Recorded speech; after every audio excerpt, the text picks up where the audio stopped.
先问大伙儿一句，你们住老楼房的有没有深夜独自爬过楼道？就是那种90年代的老旧单元楼，没有电梯，声控灯时灵时不灵，你抬脚跺一下灯才会亮，你往前走2步，身后的灯啪一下就灭了。空荡荡的楼道里，脚步声来回回荡，能绕着整层楼转好几圈。老辈人常说，夜路走多了千万别回头。老旧楼道也是一个道理，尤其是快要走到家门口的时候，只要身后的灯灭得比平时更快，千万别回头张望。今天的故事，主角就是回头看了一眼，从那以后，他再也不敢住进那套老房子了。故事的主角叫大刘，是长沙本地人，今年14岁，常年跑白班出租车。他的女朋友小敏在小区附近的超市做收银员，两人租住在岳麓区望城坡的一个老旧小区，是6楼的顶楼，没有电梯。这栋楼房建成于1992年，楼道狭窄，台阶陡峭，墙面墙皮大块大块脱落。后期统一安装的声控灯灵敏度特别差，有时候喊破嗓子使劲跺脚，灯都亮不起来。有时候楼道里空无一人，灯却会自己突然亮起，透着说不出的诡异。大刘和小敏在这里住了整整4年，楼里每一层的台阶数量，楼道拐角堆放的旧自行车，7楼张姐家门口常年摆放的酸菜缸，他们闭着眼睛都能摸清位置。那时候大刘总说，老小区有老小区的好处，接地气，房租便宜，楼下就是粉店，日常过日子特别方便。他从来没想过自己住了4年的熟悉楼道，有一天会把自己吓得不敢上楼，不敢回家。怪事最早发生在小敏一次深夜加班之后。那段时间超市月底盘点，小敏连续好几天都要忙到后半夜才能下班。出事这天是周五，盘点一直忙到凌晨12点10分，累得双腿发胀。小敏走出超市，第一时间给大刘打了电话，说自己马上到楼下，让他不要反锁家门。这栋楼的单元门禁坏了快半年，物业天天口头说维修，却从来没人上门处理，轻轻一拉就能推开。小敏走进单元楼，1楼的灯早就坏了，整片黑黢黢的，空气里混杂着潮湿霉味和自行车铁锈的味道。他摸黑走到1楼半的台阶，抬脚用力一跺，2楼的灯啪地亮起，昏黄的灯光把他的影子拉得老长。他低头忙着回复消息，没有抬头观察四周。走到2楼拐角的时候，眼角余光突然瞥见墙角蹲着一团黑乎乎的东西。他起初以为是住户丢弃的垃圾袋，没有放在心上，继续抬脚往上走。可就在他和那团黑影平齐的瞬间，那东西动了。他慢悠悠地直起身子，吓得小敏手机差点脱手，死死攥着手机壳才保住手机。他定睛一看，是一个陌生男人。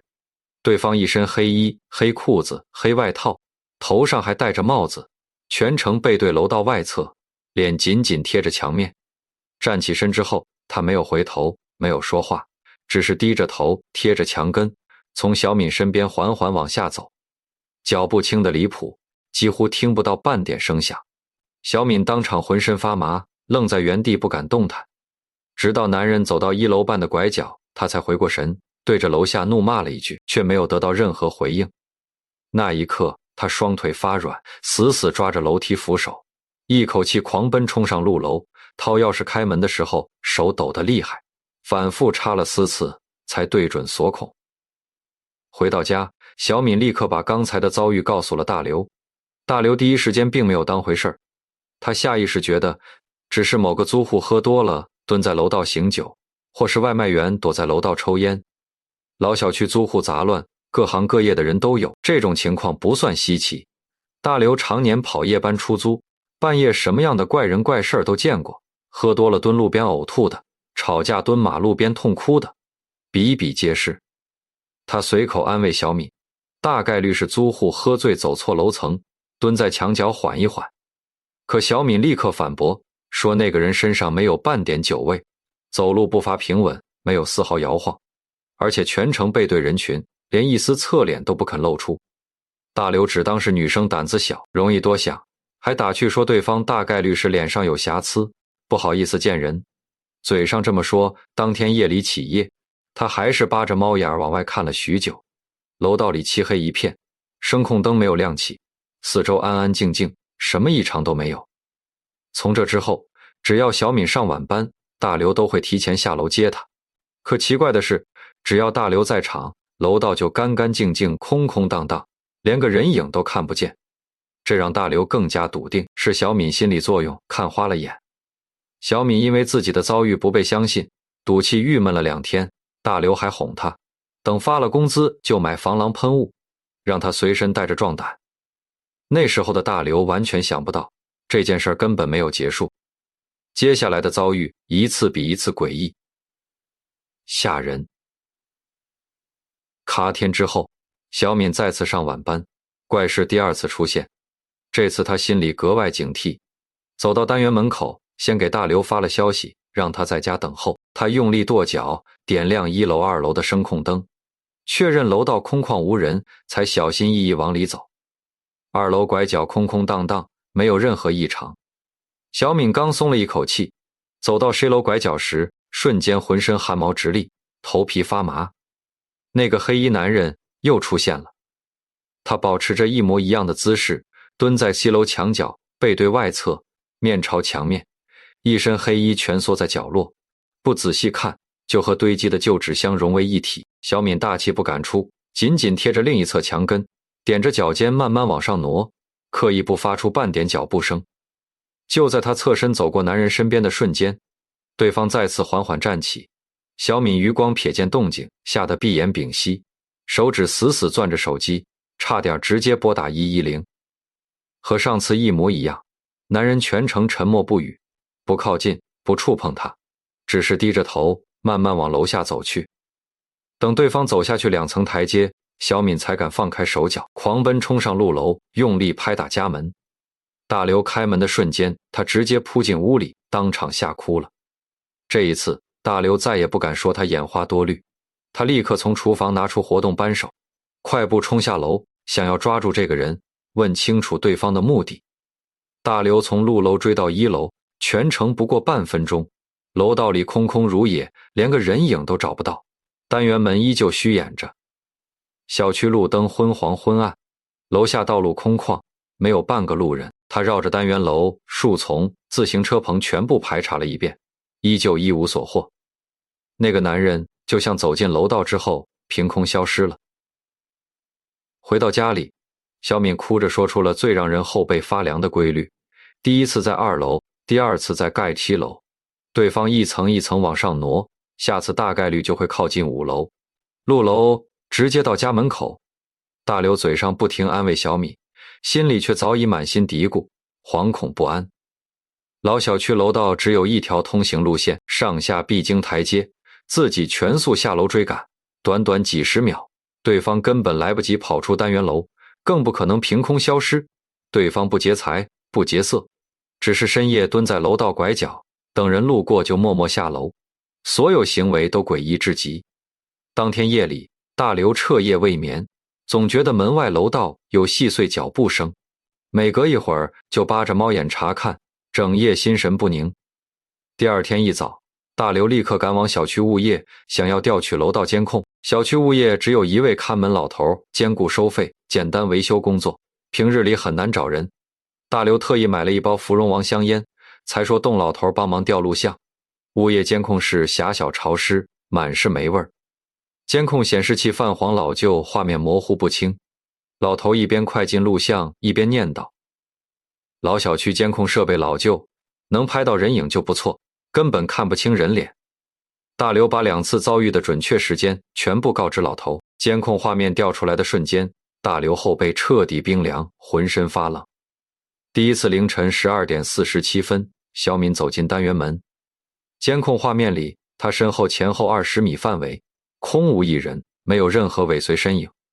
仅仅10秒之后，2楼拐角监控里，那个黑衣男人从1楼半的监控死角位置缓缓走出，就像从墙体里钻出来一样，慢悠悠走到墙角，背对镜头蹲下。大刘当即询问老头，1楼半的位置是否可以藏人。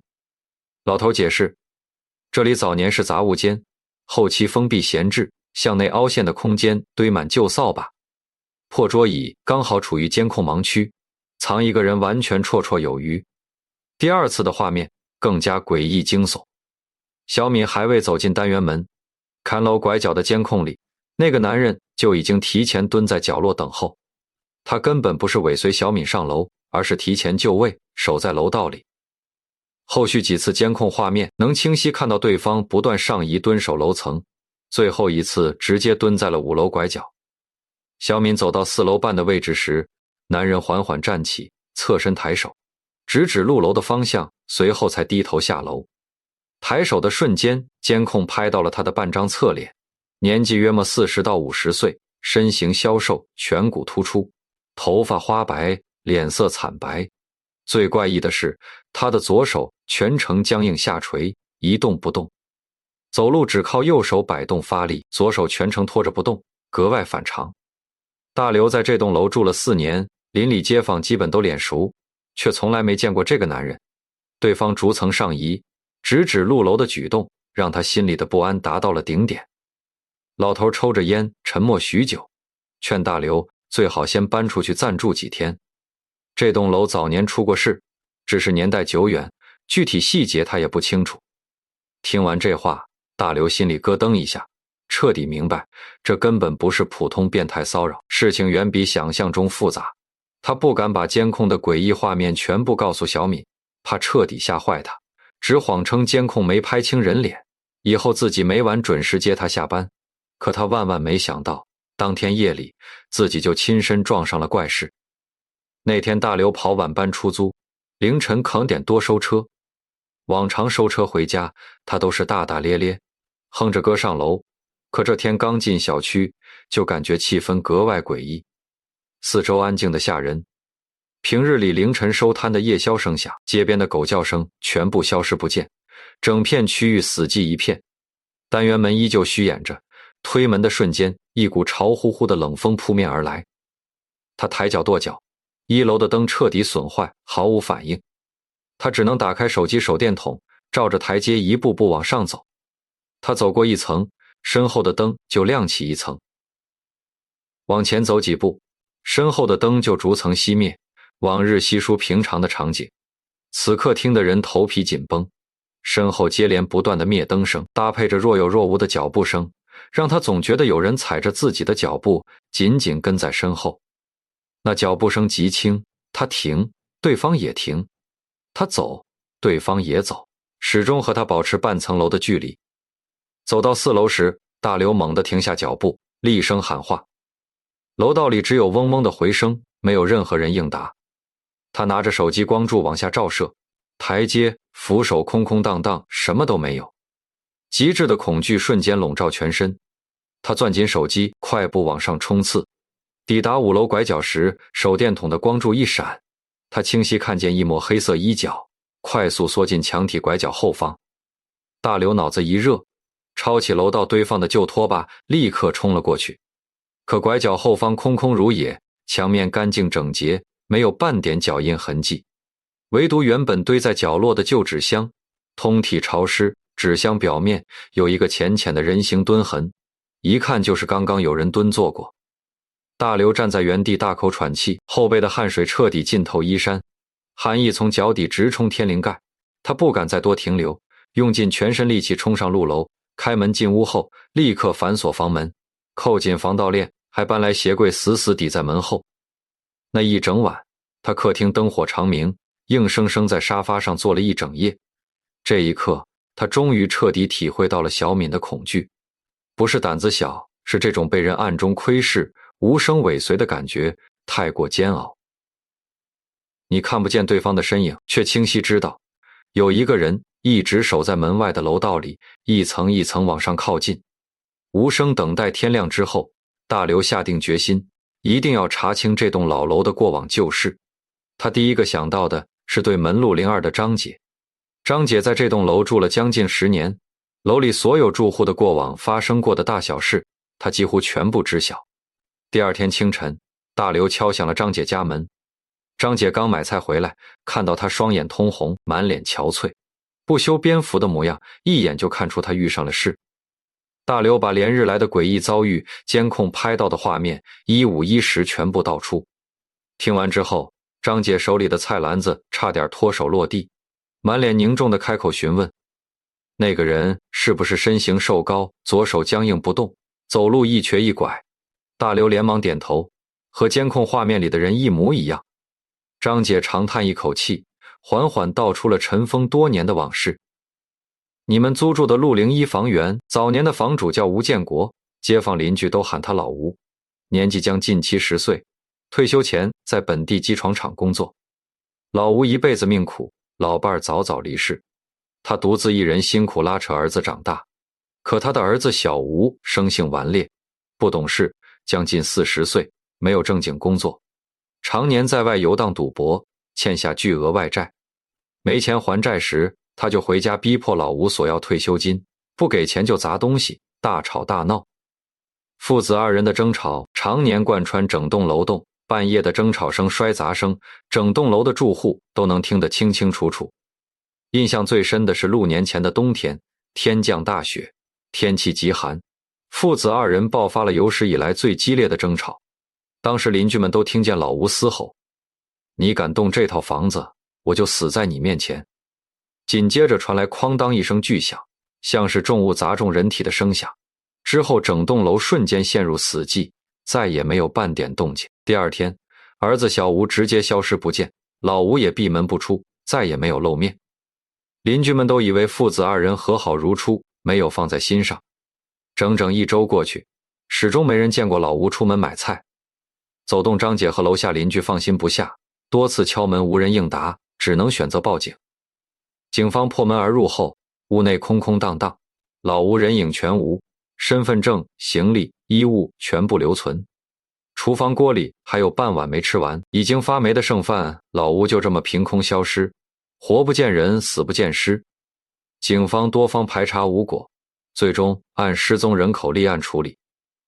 后来小吴短暂回来过一次，谎称父亲大概率回了老家，简单收拾了些许物品，从此彻底销声匿迹，再也没有回来。这套房子登记在老吴名下，小吴无权售卖，就此空置了2年。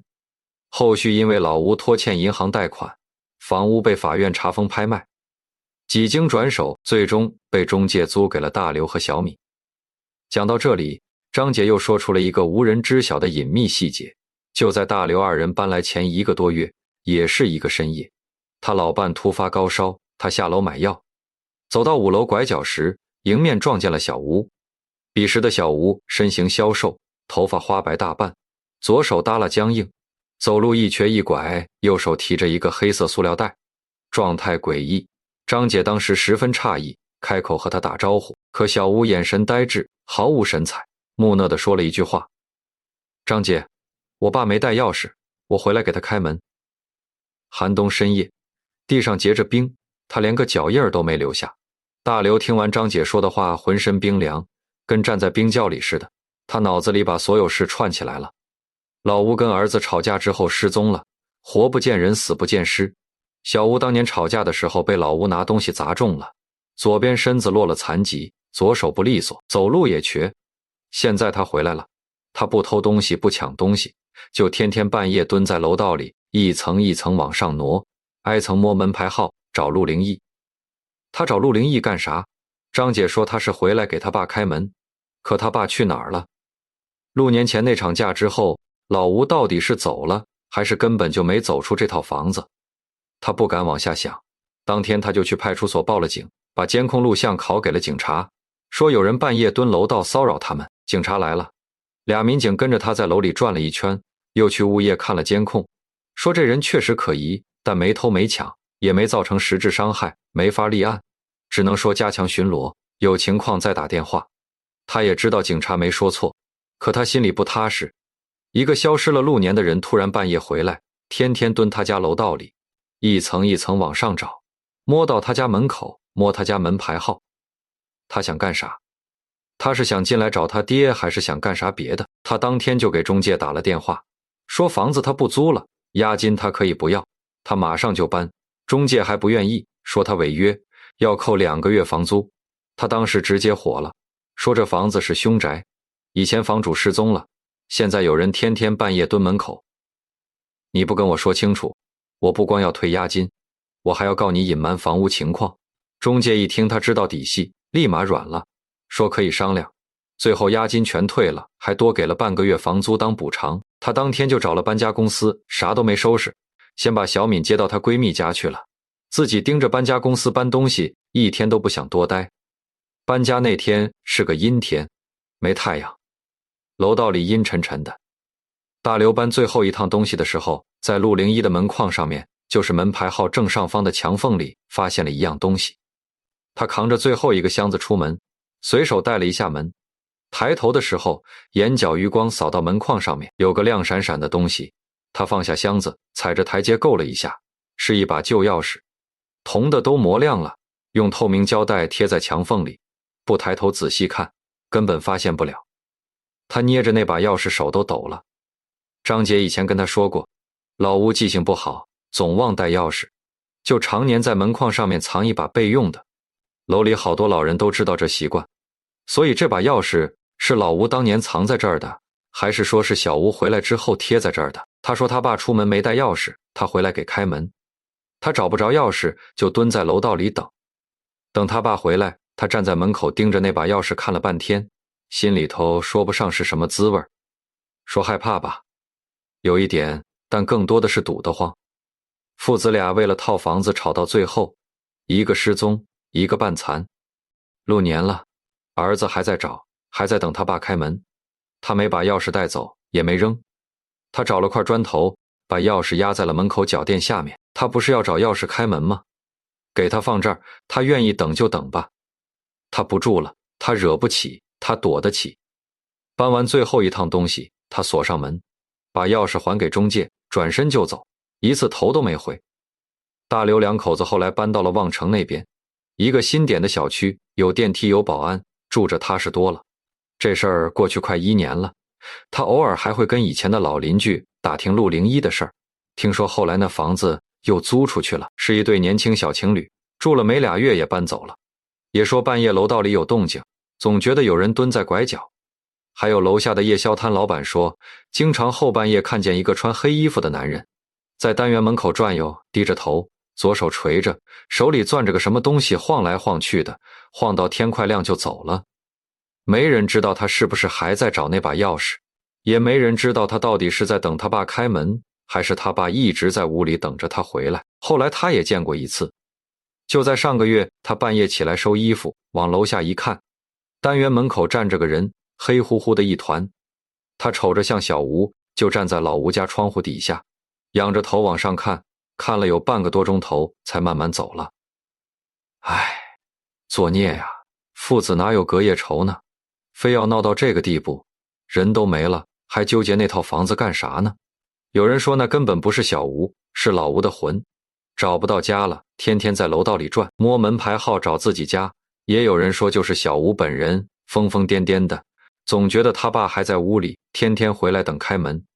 到底是人是鬼，没人说得清，也没人敢去深究。就是提醒大伙儿一句，以后深夜走楼道，别总回头看。楼道里的声控灯不是只为你一个人亮的，它亮了不一定是你跺的脚，它灭了也不一定是你走远了。要是真在拐角撞见个蹲墙角的人，别喊别骂，也别盯着看，安安静静走你的路就行。说不定他不是在等你，只是在找一个很多年前忘了带钥匙的